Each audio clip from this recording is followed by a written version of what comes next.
बापरे बाप एते भीड़। आमे इटा बाहरी पड़लु बयल यात्रा देखी। आ ई महापुरुष सुईबार बंदोबस्त कलेन। घंटाटी हेलान महारानी माने मेकअप होउछन जे होउछन। माँ इटा लागी गलानु यात्रा देखा बाटी के गुनु परे मोर पाली आसबा गा बेला बेल के यात्रा देखी निकला लोग के यात्रा देखा मिलू जे। आउ बत तो मुई केंता दिसुछे जे दसरा रे बड़मा मते ई साड़ी हिनी देछे भल लागुछे ना। मुई तो खाली निजके देखी देखी ही खुश होउछे।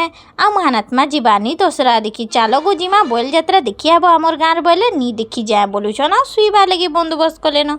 चल बा का करमा आमे हेले जाओ देखी आमा। आ फिर अर्चना पाड़ी आसीचे ना सेटा आउ मिस करी हेला न। अर्चना पाड़ी के टिके देखी जाऊँ तार बंसी वाले टिके सुनी आसमा बोली कि ना इटा बाहरी कि ना जाऊँ आमे यात्रा देखी। जेती जाना कह आमर गाँर बोल यात्रा पूरा मस्त सी आ मजा लगी जेसी। आ गोटे तार खासियत इटा है जे इनकिनी तुमे सबको भेटी पारबो।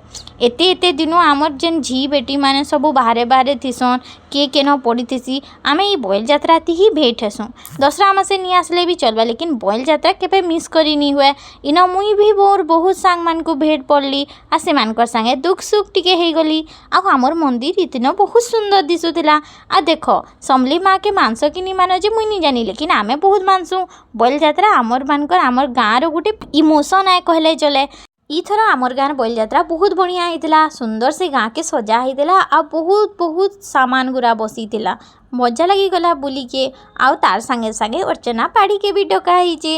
अर्चना पाड़ी रो बंसी वाले टिके नी सुनले हेबा सेटा भाभी के ना टिके पले गलु तार प्रोग्राम देखी के। बाप रे बाप एते एते लोग से न देखबा लगी थिले जे मुई आउ किछि देखी नी पारली।